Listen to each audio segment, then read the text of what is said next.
Hello, everyone. Welcome to WGSN-DB Going Solo Network. We are the #1 internet talk network. We're also all over the place. We're on 46 different platforms. We're on Roku TV, Amazon TV. So wherever you like to watch us, we love it, and we will hope that you'll continue. So we have got a great show here today. It is Going Solo with Cece. I am Cece Shatz. I am the Doyenne of relationship building. What that means is I'm really a connector. I connect wonderful people to those who are in need. And so if you are struggling through divorce or possibly a relationship loss, if you're really in that transition of stepping into your new life of being single, just know that we have the right people for you, that we'll connect those people for you. So I am a divorce, dating, and a life coach, and I connect singles throughout my network, which is the Going Solo Network, for many years now. And I want to thank you guys for joining us. Our show today is sponsored by goingsolocommunity.com and meettherightone.com. And so I hope you'll check those out. They're great websites, but we've got a jam-packed show today. We don't want to mess around. We want to get right to it. We've got a wonderful guest here, Herb Knoll. Hello, Herb. How are you? Well, very fine. Pleasure to be with you this morning. Oh, it is great having you. Now, Herb, you're the author of The Widow's Journey and the host of the Widow's Journey podcast. And so tell us, and you've got a great book out too, which is actually called, you guys, it's right there on Amazon. It's called The Widower's Journey. So let's talk a little bit, Herb, about number one, I'd like to know a little bit how you got into doing what you're doing, because not everyone will reach out and try to help individuals like you do. So let's share with the audience a little bit about your journey on helping others with their widow's journey. Sure, I'm happy to do that. In December of 2004, my wife, Michelle, was diagnosed with pancreatic cancer on her birthday, December 23rd. And that began my journey. She endured 150 chemo treatments, radiation, etc., and a brutal 10-hour surgery. She survived for 39 months. And during those 39 months, I watched my wife go from a size 8 to a 6 to a 4 to a 2 to a 0. She died in March of 2008. And we had just moved to San Antonio, Texas. I was a banking executive, and I accepted a position there. And when she died, I had really anticipated her death and grieved beforehand. But then one day, a young lady on my staff who was about 19 years old, she walked into my office and she said, "The entire floor misses your laughter." And then it was at that moment that I realized that I was not in a good place. So I went to my church looking for help. I'm a Catholic. I went to VA because I'm a disabled veteran, and they assigned a psychologist to me. And then I went to Barnes and Noble, and I asked the clerk behind the counter, "What do you have for a new widower?" Well, he typed widower into his search engine, and he looked up at me and he said, "Mister, I don't have a damn thing for you." And I thought, that can't be. So he took me over to the bookcase, and we found 15 books, each of them written for widows, not one book for widowers.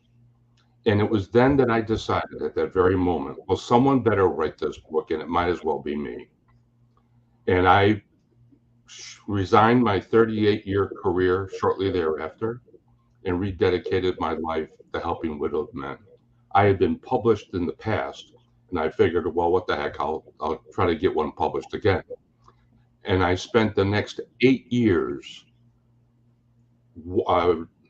monitoring the activities and the grief by 40 widowed men from all walks of life.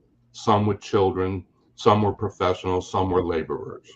But I didn't want to just capture the first 12 months like a lot of books do. I wanted to know what was the long-term effect of being widowed, and how long does it take for the average man to be recognized and to rejoin society and experience joy again. And after 8 years and a lot of frustrations, in fact, I will tell you, my agent took my book to 32 different publishing houses, and two of them actually had the courage to say, men don't read books, so we're not going to publish a book for widowers. Crazy. I mean, actually said that to my agent. And of course, it was a young entry-level person that was representing the company. But nonetheless, I decided, heck with it, I'll self-publish. And I did, and it's still earning to this day 4.5 stars on Amazon.com. That's wonderful. We'll put the book up there again, The Widower's Journey. Just go to Amazon.com and you can find it there. Yeah, it's amazing how many people don't think about the men and what they go through. And I have it myself with, because of course I deal a lot with relationship loss, with divorce, and again, it's a lot of it is geared towards women versus men. And it just seems like, because men tend to be fixers, right? So they want to, they want to go in and fix their lives, or they want to fix what happens. When they are going through the grief, when they're overcome with grief, it's very hard, because that's not something they can fix, and they don't know how to deal with it. And so, internally, emotionally, they're really distraught. And it's I just admire you for taking the courage to stepping beyond, what others might say, to help them, because definitely there's a tremendous need. Actually, 1 out of every 5 men will be widowed, and many of them widowed twice. And it's sad, because men feel that their egos get in the way, that they have to be strong, that nothing bothers them. And I actually I knew a playwright, and when I was writing my book, I called the playwright and I said, I think I have a play inside this book I'm writing. He said, well, what's it about? I said, it's about widowers. He says, Herb, I'm not going to write a book or write a play about widowers. And I said, okay, fine. So then I started sending him little tidbits through emails every week for 16 weeks of what the widowers were saying to me, and hoping to draw his interest in. All of a sudden, in the email, I received a script for a 2-act, 15-scene play. And I called him up and I said, what's this play all about? He goes, I'm embarrassed to say that on the day that you called me, I had totally forgotten that my father is a widower. And everything that you've been sending me for 16 weeks is true, because I saw it in my father, and I had to write the play. The play went on to become the best new play of the year in 2017 in upstate New York. So I was yeah, it's called I'm Fine. And therein lies the problem. Men always say, I'm fine. Well, they're not fine. They're not even close to being fine. And they need to loosen up and take some coaching from some people who've been there. And that's one of the reasons why I created the Widowers Support Network. I have 2,000 widowed men from 38 countries, all ages, all circumstances, including murder, that they lost their wife by. And it's the only place I know where a widower can go in, and I only allow men in, and the widowers can ask any question they want and not be judged. And then all the men from around the world, which are 38 countries, they offer their best practices to help the men. And they've actually labeled this page, Widowers Support Network, men members only. They actually labeled this page the best resources for widowed men on planet Earth. That's And wonderful.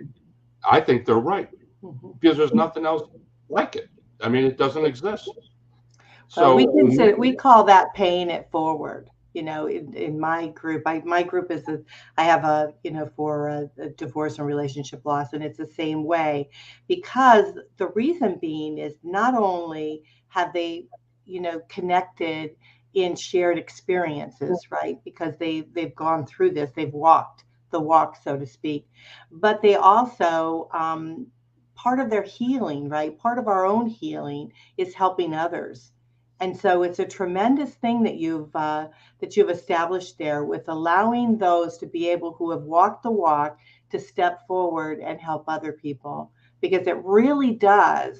When you take the eyes off of you, the pain doesn't necessarily go away, but it kind of diminishes, doesn't it? Because you're reflecting a positive energy on someone else. So it's really a tremendous thing that you've done. So it's really great. We have a lot of things in common, because one of the biggest things that our individuals here on the Going Solo Network, if they're experiencing divorce, loss through that type of relationship, there's still grief, right? There's a tremendous amount of grief that they have to process, just as the widowers do. And so let's talk a little bit about that, how to overcome grief. And so your individuals that are experiencing the grief that they're going through on your platform, do you see any you know familiar type of experiences? yes, but let me first say that I've drawn some conclusions. I've been doing this for about 14 years now. Hmm. I've drawn some conclusions, and they include that you must pay attention to all facets of your life to overcome grief. You can't just focus on grief. So if your finances aren't in good order, it's going to pull you back. If your relationships with your spouses and parents is not a good one, it's going to pull you back. Or your children, it's going to pull you back. All facets, your career has to be in good order. If you were promotable before the death, you need to be promotable after the death. And I will tell you that I left my office in San Antonio for about 12 weeks. I was very rarely in the office. I felt at this point in my life, I needed to be with my wife. And as a result of that, the CEO of the company took some responsibilities away from me. And I, in essence, was demoted. My title was the same, my salary was the same. He was good that way, but he realized that I was distracted, and he had to reassign some duties to some other people. Now, I reported directly to the CEO, so I had a very senior position. I would have done the same thing if I was a CEO, because the company has to stand alone. Well, the same thing with your career. You have to be able to perform, and if you can't perform because you're distracted, or if your health is poor because you ignored your health for years while you were a caregiver, and then and that little ache and pain, you said, oh, it's not so bad, my wife is suffering and I'll pay attention to her ailments, not mine. Well, that's a mistake, because that little ache or pain turned into something serious, and now you have the health problems. So I actually drew up 15 rules to follow when you enter the grief journey. And one of them is take care of all facets of your life. And you do that by surrounding yourself with coaches, your advisory board. It could be a relative, it could be a friend, but you need to have talent around you, people who know and have demonstrated intelligence and special skills, and who you trust, and share with them what's troubling you, and let them advise you. And then also, I would say men have to have purpose. So, like when the wife tells the husband, honey, the lamp is out, what she's really saying is, fix the lamp. That's what Where's she's the saying. light bulb? Well, and men know their role because men are fixers. But when men are widowed, they see themselves as being broken. And then they try to fix themselves. And then they withdraw from society and they sit in the dark in their homes eating TV dinners. And they're just and they have to get out and have purpose. And I tell the men all the time, get off the sofa, go volunteer for the Red Cross or Boy Scouts or a little league or your church or something, but get out into society and contribute because your life's not over yet. And then what I hope that they all do is they celebrate their wife's life by living theirs. Very well put. Mm, for sure. Yeah. Yeah, Plus, along the way, they're helping, right? They're helping themselves. They're helping other people. They're experiencing life. They're not on the sofa, and they're experiencing life a little bit, um, getting energized, right? So yeah, all very good advice. Wonderful advice. um, yeah. Men also make great husbands. Widowers make great husbands. Now, you may say, why would they be so special? And a lot of the men become insecure because they haven't dated for years, and they don't know whether or not they can even attract, another lady. I was very insecure when I was widowed. I had very little confidence that I could attract another lady. As it turns out, I got lucky again, and I'm remarried. But um, it's hard for men who have, their weight has changed. They're not as athletic as they used to be. They have less hair. They have a lot of problems. But that's So life. That's part of getting, I hate to say, getting older. We're all kind of like that, right? We're not, I certainly don't look like I did when I was younger. And yeah, so we all change. We all do. But I will right, tell you, from being a divorced woman, yes, I think widowers are definitely um, ones to date, as long as they've healed and they've gone through the process of being ready for someone new in their life. So yeah, right, because I mean they have the qualities that sometimes they're not. Divorced men, the problem is a lot of times they're rejected, right? They have that rejection, that the feeling like that, the feeling of brokenness, and they have to heal from that to be able to move forward. Well, widowers, I mean, what has happened to them is something they totally couldn't control.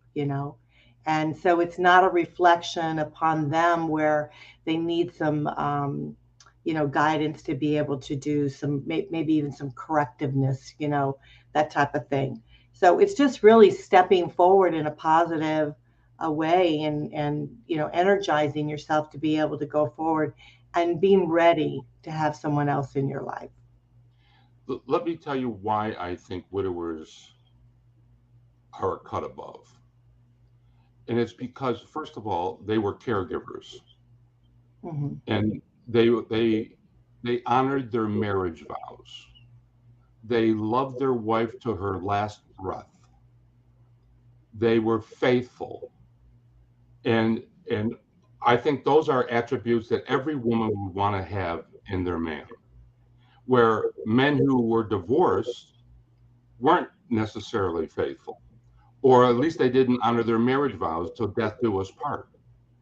So there's a difference in the mindset and what the man brings to the lady when they're dating.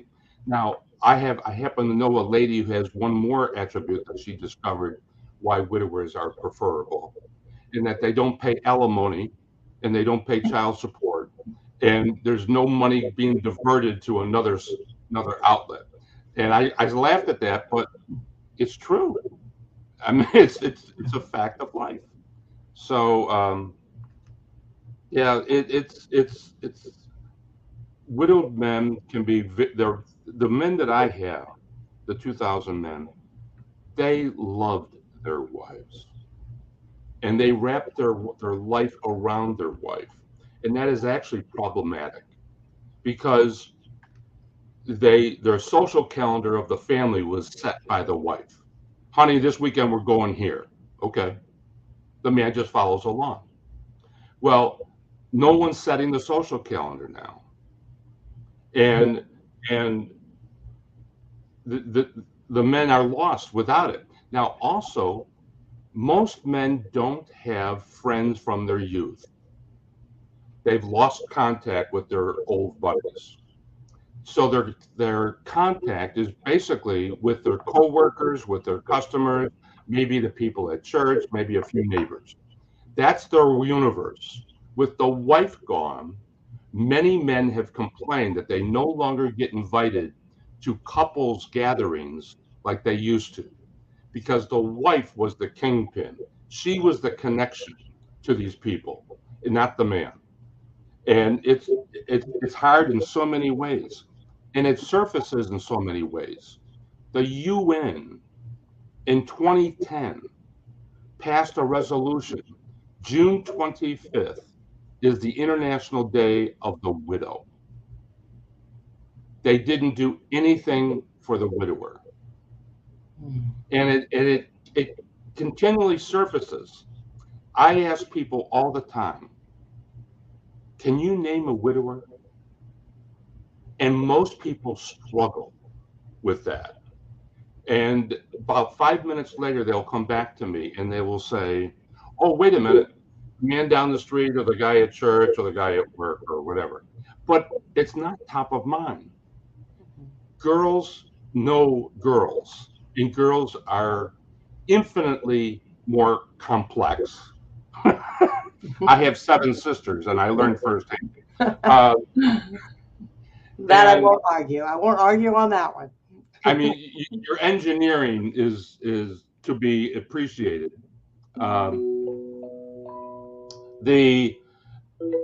You're able to make new friends infinitely better than men. Mm-hmm. So men, when they are first widowed, other people who are grieving the loss of your wife offer their assistance. Can I help you with this? Can I help you with that? And the men always say, oh, no, that's okay. I'm fine. Oh, you're not. Okay. Well, those people that you sent away are the same people who aren't there now, and you complain about being abandoned. And because the number one complaint that I hear from men is loneliness. The house is still. Some men even put their wife's perfume on their pillow so they can smell the fragrance at night. And it's tragic. I mean, it's difficult work. It's rewarding work, and we have a slogan: we heal hearts and we save lives. 6 men have openly admitted that they contemplated suicide, and they did. My services, which are free, help convince them not to do that. So that's why we adopted that slogan. Yeah. The men in America, particularly, don't get the support that they deserve. On one of my podcasts, number 23, I think, I interviewed 4 widowers, one from Australia, one from England, one from Scotland, and one from India. By the way, the man in India was a 33-year-old eye surgeon, and his wife was a physician as well. And she died at the age of 32, 6 months pregnant. So he lost his firstborn on top of it. But these 4 men and I discussed the cultural differences between their country and the U.S.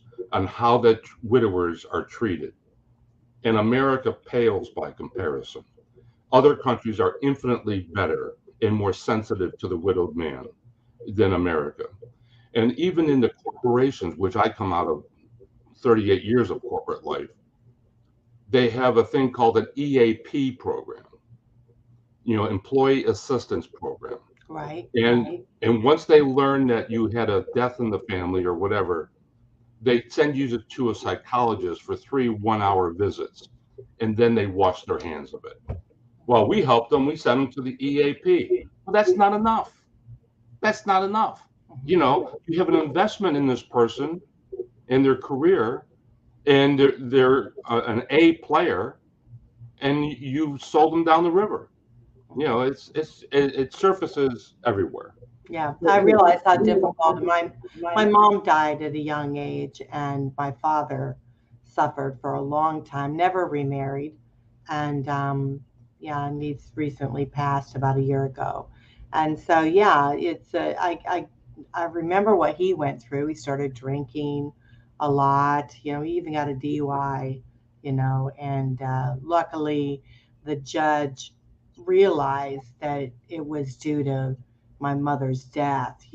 So he kind of molded over. I mean, my dad paid a lot of money, because that's what DUIs are, but he was able to get it removed from his background and stuff. But yeah, I mean, it was like, he just couldn't talk to anybody about it. It was just really, we all knew what he was going through. We could see it, and being close to him, we could definitely feel it, but didn't know how to reach him, because again, he's a guy and he's tough and he doesn't want to share when he's down. So to overcome grief is a true difficult situation. So, Herb, we're going to have to take a quick break. And so when we come back, let's talk a little bit more about it, because I know that there are so many people out there, so many men out there that really could benefit from your advice and from your wisdom. And so we'll share a little bit more with them. But before we do, let's share with the audience again your book. It's called The Widower's Journey, and it's on Amazon. And if you all want to get a hold of Herb, you can reach him at the Widowers Support Network.com. And that is his website too. It's widowerssupportnetwork.com. And so just go Herb at widowerssupportnetwork.com. Send him a quick email. Let him know how you're feeling, and he'll respond to you for sure. So Herb, stick around. We'll be right back, and we'll just take a quick break. All right, then? Okay, very good. Thank you. Thank you.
Well, welcome back. You guys are listening to WGSN-DB Going Solo Network. This is the Going Solo with Cece show. We've got a wonderful guest here with us today. We're talking about how to overcome grief with our guest, Herb Knoll. He is the author of The Widower's Journey and the host of the Widower's Journey podcast. He's got a terrific book out there. Those of you that are going through this definitely need to check it out. It's The Widower's Journey on Amazon.com. And I want to make sure we share a couple times here how to get a hold of him because it's important information. Just email Herb at widowerssupportnetwork.com. The website is widowerssupportnetwork.com. Now, Herb, you're on Facebook, right? You've got a group on Facebook. I'm sorry, say what? You have a group on Facebook, am I correct? Yes, I have 2 Facebook pages. Okay. I have Widowers Support Network dash members only. That's the one that's just for men. And by the way, we extend invitations to widowers, men who are caregivers, men whose wives have dementia or Alzheimer's, and men who had an unwanted breakup. And they're all invited, but by far, the vast majority of the men are widowers. Yeah. And the other one is just the Widowers Support Network, and that's available for much of the same content to ladies and gentlemen. Yeah, it's great. It's great work that you do. Like I said before we closed, that my dad, was a widower and really, really struggled. I mean, of course, he's old school and didn't really know how to reach out, I mean, he did some devastating things to himself, to his health, trying to get through the process of grief. And he did come to the other side of it. And I eventually became the caretaker of him. And so, yeah, so I totally understand how you lose yourself in caring for those that you love. And so, it's not an easy thing. So let's talk to the audience a little bit about how to overcome grief. And I mean, that is a huge subject. It's there's just many facets of it, right? Grief itself. And I know you had mentioned that you had some advice that you give others out there to overcome grief. So what would you say? Can you share a little bit with our audience here today? Well, I've actually already said it, and it is deal with all facets of your life, not just one, because you're going to be continually pulled back into grief. Also, become a student of the industry of grief. There are brilliant works out there. Right now, there's a new book that was released this year called The Grieving Brain. And some people can't overcome grief for a long time. And people wonder, like, what's wrong with them? How come they're not over it yet? Their wife's been dead for 6 months. Well, it could be 6 years. And the grieving brain addresses it. The author, who's a PhD from Arizona State University, I think, she studied, along with others, how the brain functions when people are grieving. And the blood flow enables the various parts of the brain to function. And the blood flow is altered when grieving. And if it doesn't restore itself, you're going to be grieving for a long time. So there's a health issue, there's an anatomy issue that holds a person back from recovering.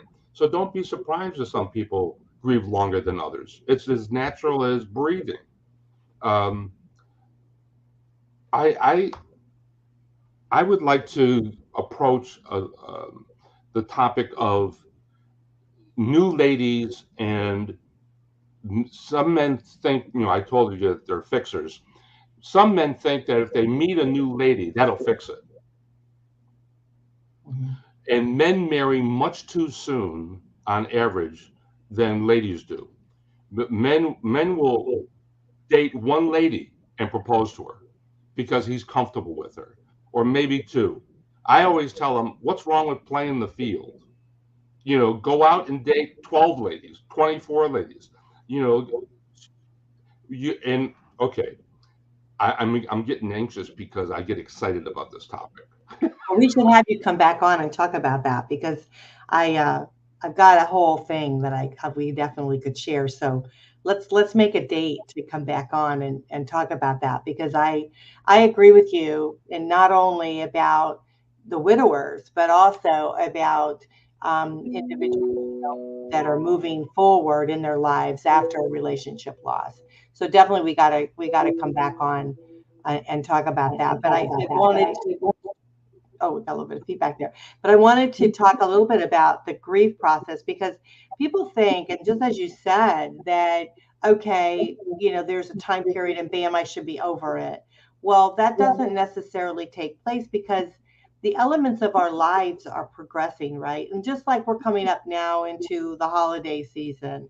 And so that's going to create triggers for individuals. They're going to start thinking about what it was like, when they were together with their partners, and now that their partners are not with them, and those kind of things. So it's every experience that you experience, if you can say that, every experience that you experience is the new one for you, right? It's something new that you have to deal with, and grief is something that you're going to be kind of stepping, out of, really, so to speak. And so you have to start experiencing life in order to get through the grief process. And however long that takes you, is really up to you, and how willing you are to open those doors to new experiences in your life, right?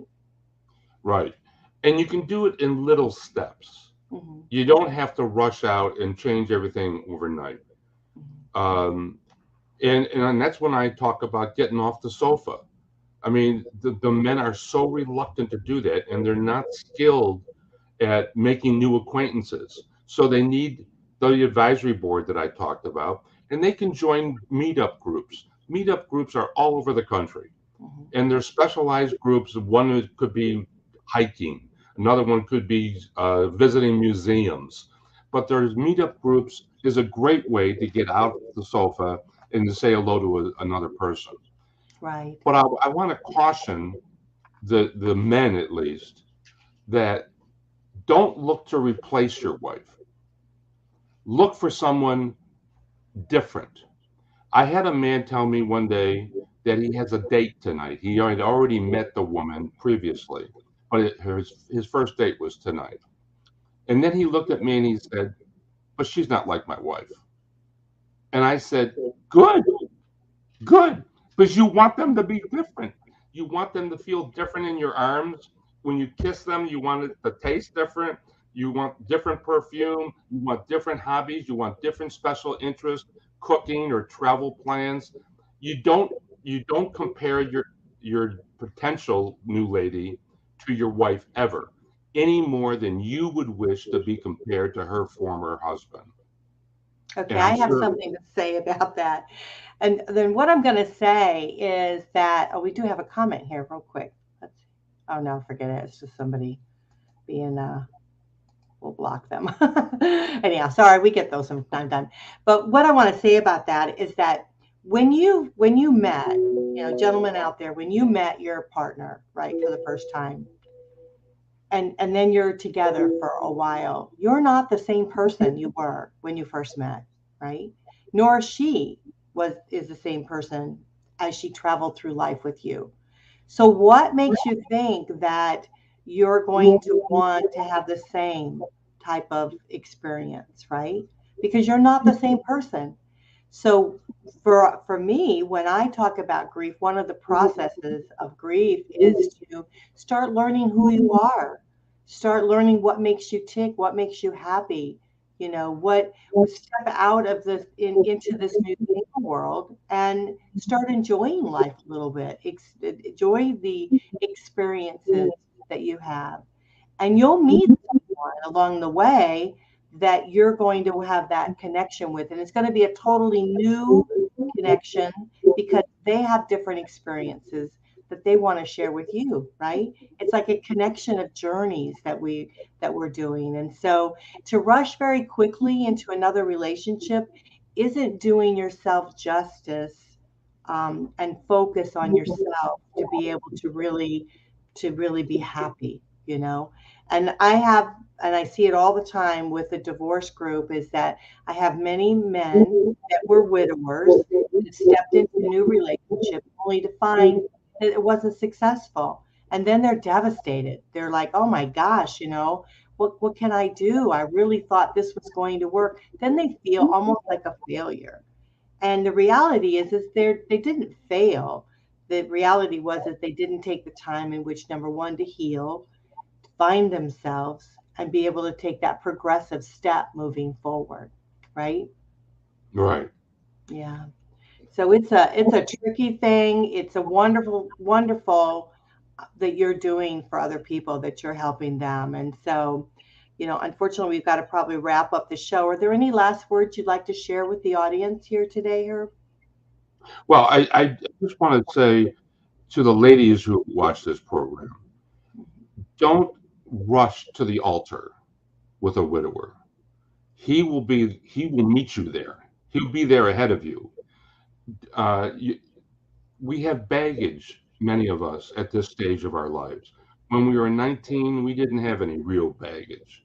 So now we have financial issues, we have a homestead, we might have children, we have in laws.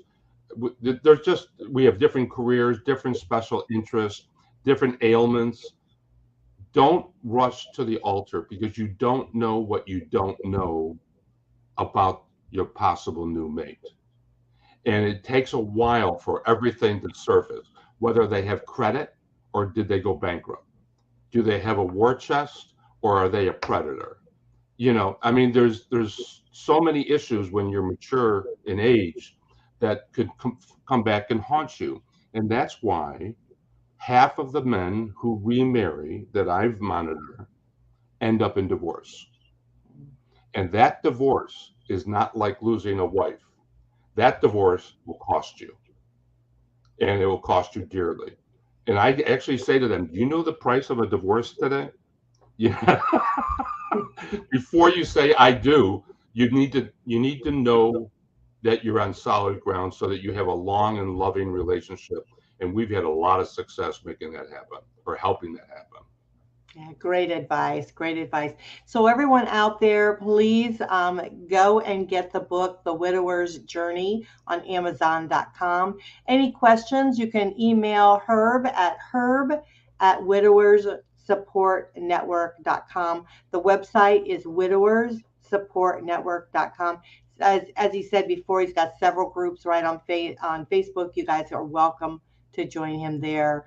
I mean, what an important topic. Thank you, Herb Knoll, for joining us. It's just a pleasure to have you.